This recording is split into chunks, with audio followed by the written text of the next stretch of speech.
Well, thank you very much for being here, and thank you for welcoming me among you. As a psychologist, I feel a little bit lost among all these entomologists, but John's been teaching me how to think like an entomologist, so hopefully I'll make some sense to you today. Entomophagy is something that those who promote it among North Americans what we're really trying to do is we're attempting a form of social transformation, and I think you've heard that a lot already today. We're trying to persuade people to see the world in a new way, a world in which insects are not seen as dirty, disgusting, or dangerous, but as potential food. That's a big transformation, and it's not easy. In fact, the word entomophagy itself sounds like a disease, and I think we should come up with a different one. It's also a dirty little secret. John and I work at a small faith-based university in Canada where many of our colleagues and students have been either grown up or lived and worked extensively in cultures around the world. And when they returned to Canada, many of them were told, don't tell about their insect-eating habits when they were overseas. In fact, it isn't usually until John and I bring up the topic that they're willing to confess, often quite sheepishly, that in fact they too have actually succumbed and have been caught eating insects. And once they get started talking, they get excited and they say they tasted great and it was fine and so on, but they would never dare even mention that they do it here.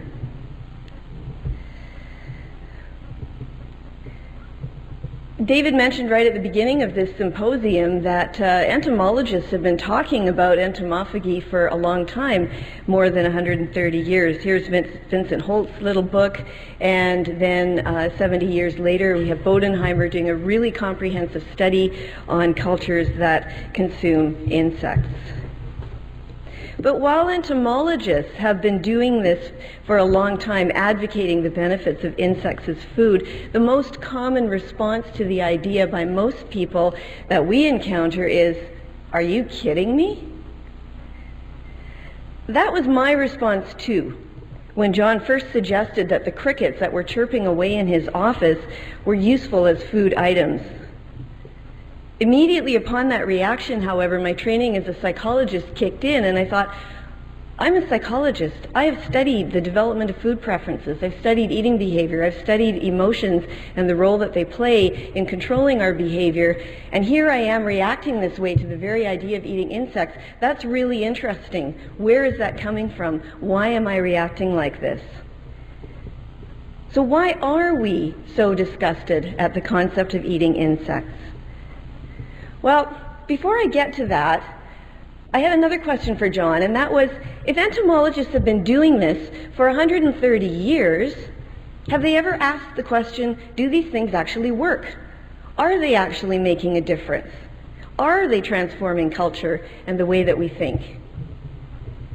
Well, I'm a psychologist. One of the first things I always want to do is do the research to check and ask the question, are we seeing shifts in attitude change? We reviewed the literature on entomophagy back in the late 1990s. It was published in an article in this special issue on food in the journal Proteus. And we were struck by a startling lack of substantial discussion of entomophagy in the anthropological literature and in the food literature. This is somewhat surprising considering that the vast majority of human cultures that anthropologists study actually consume invertebrates for food. In fact, entomophagy has received very little attention from academics, present company accepted, of course. The popular media, on the other hand, continues to show a lot of interest. These are just two examples of media reports in our area picking up the work that John and I have been doing. National magazines in Canada, even the National Geographic Society have been in touch with us about the work that we do. Popular media loves this stuff, probably partly because of the ew factor.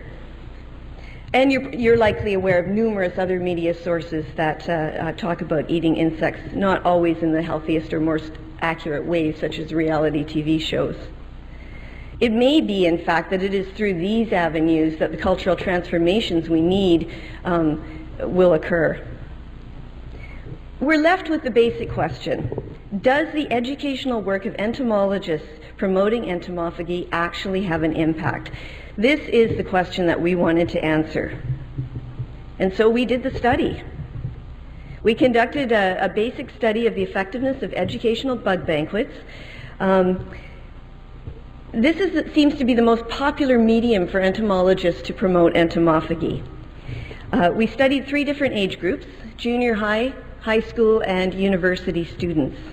And we used a basic pre-test, post-test attitude survey comparison group design. The experimental group was given our survey 6 weeks before we gave them an educational bug banquet, and then 6 weeks afterwards to see if their attitudes had shown any kind of shift, and to control for the fact that for many people, often the very first time they've even heard of the concept of insects as food is when they filled out our survey. We wanted to control for the effects of just filling out the survey and thinking about it for the first time. We had control groups at each age level that did not receive the bug banquet in between the 2 surveys, but for several of those groups we did provide it after they completed the surveys twice as an exchange of mutual benefit. Their teachers wanted us to do it, basically.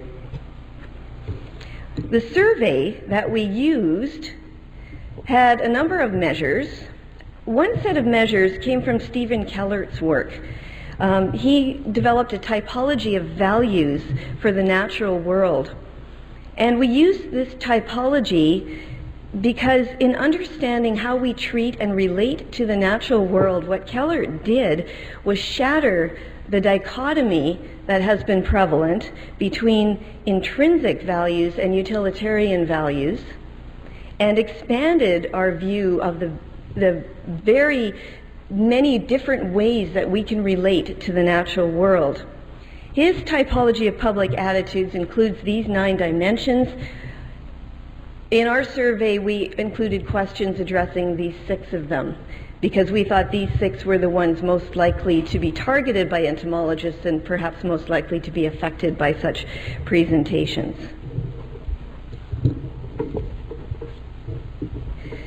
The other measures that we used in our presentation included a measure of food neophobia. Food neophobia is a deeply inherited evolutionary trait. It's highly adaptive. It applies to non-human species as well as to ourselves, particularly omnivores. And basically what it is a caution about trying new foods.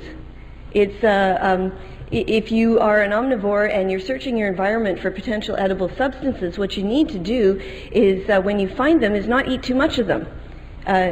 Inspect them carefully with all your senses. Consume a tiny little bit and wait a while to see what happens. Because if it's going to be bad for you, then maybe you'll just get sick instead of dead, and you'll have learned something in the process. So food neophobia is a phenomenon, however, it varies across individuals in its strength. And so highly food neophobic individuals are those who are very cautious about trying new foods, and people with lower neophobia are much more willing and adventurous to try them. We also asked the university students in our research about their disgust sensitivity. We were not able to do this with the junior high and high school students because the questions on the disgust sensitivity survey are by definition offensive, and their teachers and principals were a little uneasy about us asking those kinds of questions of younger children. We also asked direct questions, just straight up, what do you think about the idea of eating insects? What about you eating them? What about somebody else eating them? Under what conditions might you possibly consider trying this? Our educational bug banquet was similar in format to the kind of thing most entomologists do. And so we talk about the ubiquity of entomophagy around the world. We list a whole host of the many very good and compelling reasons why we should consider entomophagy, many of which you've heard already today. But we also include another dimension, and that is that we name and address directly people's psychological reactions to the idea of eating foods. And we talked particularly about their disgust response. And these presentations that we gave, including providing a variety of foods that contained certain edible insects, take it usually about an hour and a half. Okay. We thought we would see clear differences after exposure to an educational bug banquet. In other words, we presented you with this really interesting, entertaining, deeply compelling talk that should absolutely persuade you to think entomophagy is the greatest thing that has come around since sliced bread. And so obviously you're all rational human beings, and 6 weeks later you should still be so compelled that on your surveys you should be going, yeah, this is great. Yeah, our attitudes have been transformed. It's not what we found. What we got were very complex responses. The data were messy, and turned out that they also differed depending on the age of the participants. I'm just going to highlight a few of the key findings here. If you want to see the data in more detail, you can read our article where this is published. So looking at the Kellers Values typology, there were 3 in which we got significant effects. This is the ecologism value. Ecologism reflects a positive concern for invertebrates and their natural habitats. So thinking about them as part of an ecological system. That's how Keller defines this value. In order for you to make sense of this figure, I'll walk you through it briefly. What you're seeing here are difference scores. So scores at post-test subtracted from pre-test scores. What this means is that if scores on this dimension increased at post-test, the difference score should be negative. Pre-test minus post-test score is higher, so the difference score is negative. It's not terribly intuitive when you look at it visually. So in the case of ecologism, we predicted that participants in the experimental groups, which were the ones who received the bug banquet between the 2 surveys, we predicted that the difference scores should be negative. Now the experimental groups, you can see them, those are the light colored columns here, and each grouping of columns represents one of the 3 age groups.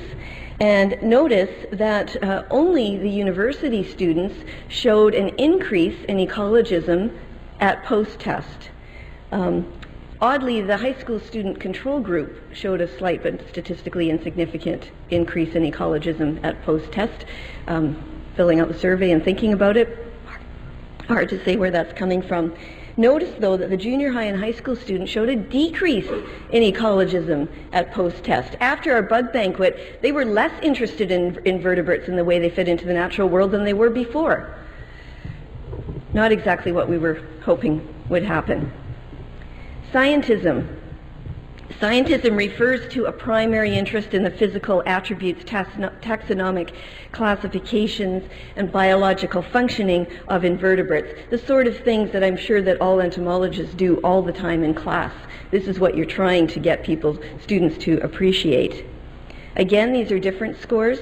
Again, negative scores are what we would expect if people would increase in their scientific valuing of invertebrates after the presentation. And as you can see, the only group that showed anything looking like the predicted direction were the university students. Junior high and high school students did not show any increase in appreciation of the scientific value of invertebrates at post-test. And as you can see with the control groups, there really wasn't very much change. The third of Keller's typology that we found significant effects on was negativism. And negativism refers to a primary orientation of fear, dislike, or indifference towards invertebrates.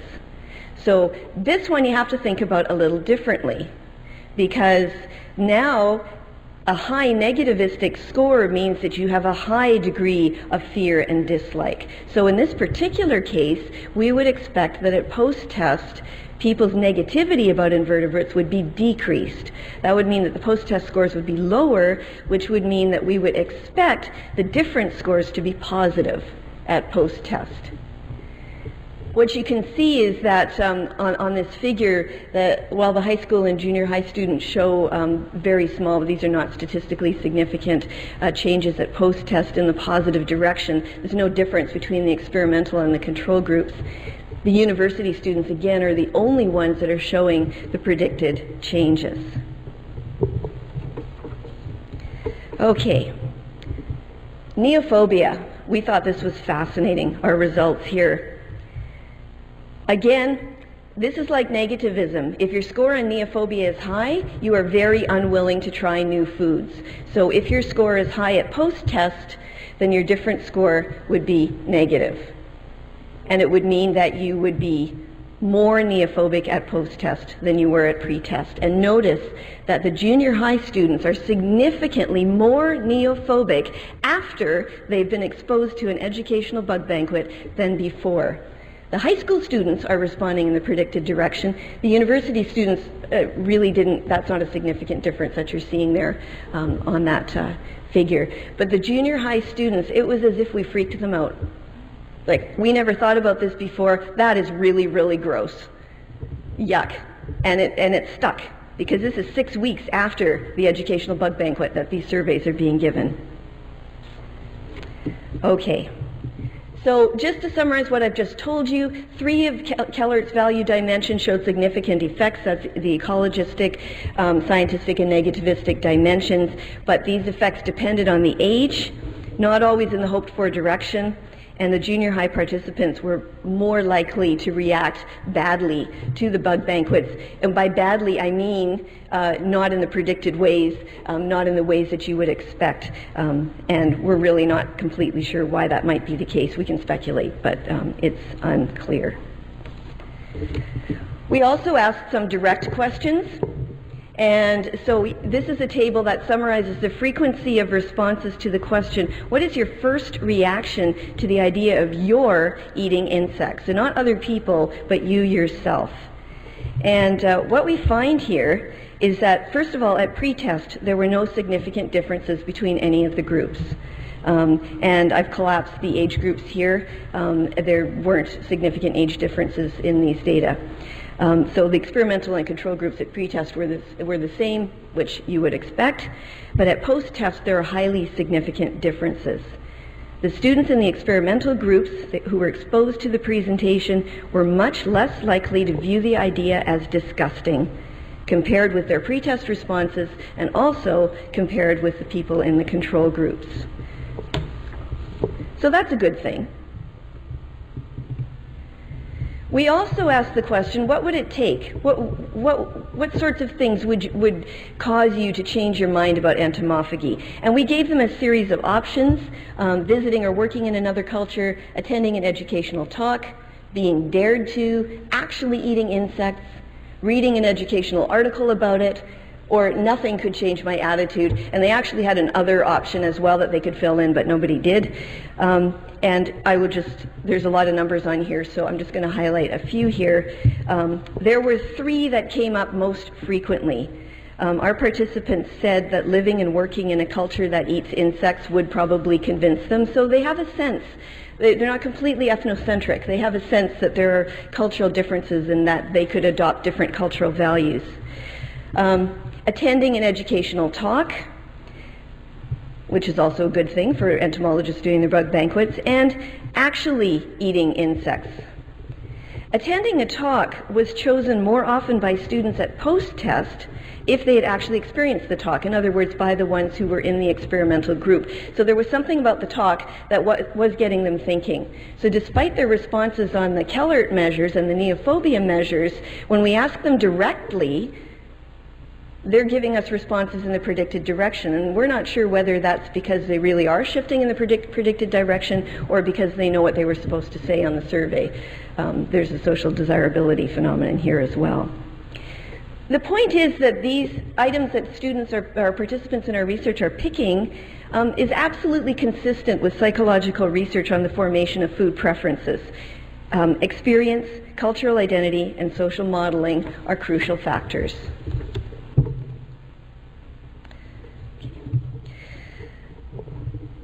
We've heard a lot about the value of entomophagy, and the arguments are absolutely compelling.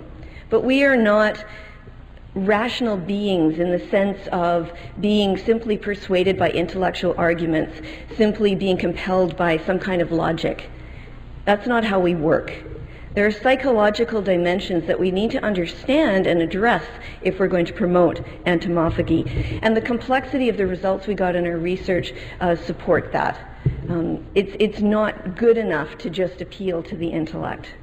And in fact, entomologists have instinctively recognized this when what you do is you not only give the talk, but you provide the opportunity to try the foods, and you try to appeal to other dimensions than just the intellect. Attitude change is a complex process.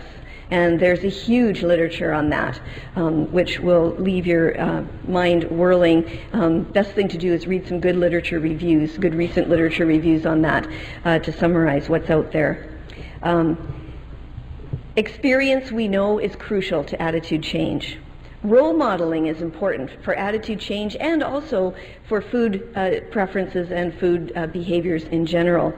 And the key element in all of this, and the one that we've spent most of our time and attention on, is the role of emotion. This young girl is holding a plate of Mopani worms. They've been mentioned already. She's not looking too happy about it. Food preferences are not random. We are what we eat. We also are what we don't eat. In other words, who we are as community and cultural beings is as much about the foods we eat and the clothes we wear and the rituals we engage in and the ways that we interact socially as it is about the things we don't do. We are the people of the turtle, we are not the people of the salmon. They are the people of the salmon.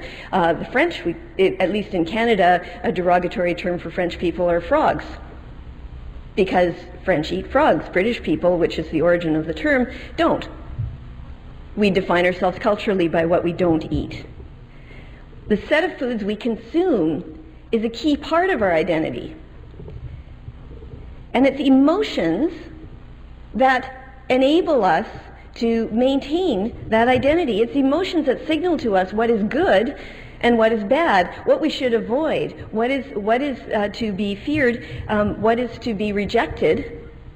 Because without those emotions, very briefly, put this in brackets, but this is relevant to the point. Think about moral vegetarians, people who become vegetarian for moral reasons. Now, these are people who don't become vegetarians because they can't eat meat or because they dislike meat. They're becoming vegetarians because they think it's wrong to eat meat. And moral vegetarians, interestingly, when they first, take their principled pledge of not eating animal protein, often find it quite difficult because quite often they really liked eating animal protein prior to this. Fascinating phenomenon, over a very short period of time, they start to find meat disgusting. They can't even go near it in the supermarket. It's gross to them. And so what happens is that the emotion of disgust helps them to live their identity. In this case, their adopted identity, their adopted cultural value of vegetarianism. So this is how emotions help us, and particularly the emotion of disgust. Now, disgust is rooted in a rejection of bad tastes. It's a basic survival adaptive response, but it's much, much more than that in human psychological experience. In a nutshell, disgust helps us to avoid or reject any object, event, or behavior that threatens our identity as a physical and as a cultural being. That's the role of disgust in our lives. It's an important role, but it's a dangerous one too. Disgusting things, objects, events, behaviors, also have the power to contaminate. So anything they touch, and this is a touch in reality or just in our minds, so mental associations, anything they touch becomes disgusting. So insects are disgusting because we mentally associate them with other disgusting things, such as death or filth or decay. We, Westerners, do not eat bugs. I'm using the word loosely here. Bugs are a threat. They are alien. They are dangerous. They're dangerous to us physically and they're dangerous to us culturally. That's what we really believe. Those who eat bugs, therefore, must somehow be less than human. Now, Hollywood, up the road, rams this message home. And I'll just give you a quick example. I don't know how many of you are Trekkies, but our hero, Captain Jean-Luc Picard from Star Trek, The Next Generation, senses that something is wrong in the leaders of the Federation. How does he know? How is his suspicion confirmed? Well, the Federation leaders look like ordinary human beings. Picard is invited to share a meal with them. "Please sit down, Captain. We've been waiting for you. Go ahead and start. We don't stand on ceremony here." Warm hospitality indeed. We sit down at a meal together. Then he opens the bowl and he sees mealworms. He reacts with disgust, to which the host says, "Oh, do eat up, Picard. Raise your hands if you want seconds." This is the last straw. Picard shoves the bowl away, stands up, because he's the hero. We are intended to understand in this scene that eating mealworms is a sign that the eater is not really human or not fully human, and that it's a dangerous threat to us to eat these substances. This goes beyond sushi, actually. This is deeper than that, although I think the parallel works to a point. Now, this was 1988. Things haven't changed. If you've watched the Star Trek movie that came out last year, the alien enemy ship looks like a marine invertebrate, doesn't it? And the interrogation of Captain Pike, which is treated as a threatening and ominous experience, is mediated through an invertebrate that's put in his mouth to bind to his brainstem to force him to tell the truth. A device that's used repeatedly in science fiction and fantasy media, such as The Matrix, if you're more familiar with that one. So why don't we eat bugs? Because powerful and significant people in our culture tell us that they are disgusting. They threaten us through their association with alien peoples, and they're dangerous to our identity. So this symposium is called Entomophagy Reconsidered. We need to rethink what we're doing here. For 130 years, we've been trying to persuade people to think about entomophagy. We're going to have to come up with some new strategies if we're going to really be effective. Part of those strategies is going to involve understanding the basic psychological processes at work. The image that you see here, by the way, is a group of students in Lawrence, Kansas, young children. And when they're this young, by the way, we agree that, as you experienced, Marianne, when they're this young, they find it ew, but also kind of fun. By the time they get to junior high, the boys will try it, the girls won't. And the boys are only trying it because they want to impress the girls. At least that's what their behavior suggests. But we need to know about attitude and behavior change. We need to know about food preference literature and how food preferences are formed. We need to think about cultural identity. We need to think about moral reasoning and moral emotions. And we don't have time to get into that whole dimension, but it's really important because what is not us, what is alien, is dangerous, is bad. We give it a moral value. So people who eat bugs, we also view as morally suspect. And that's a whole other really important dimension that we need to be thinking about.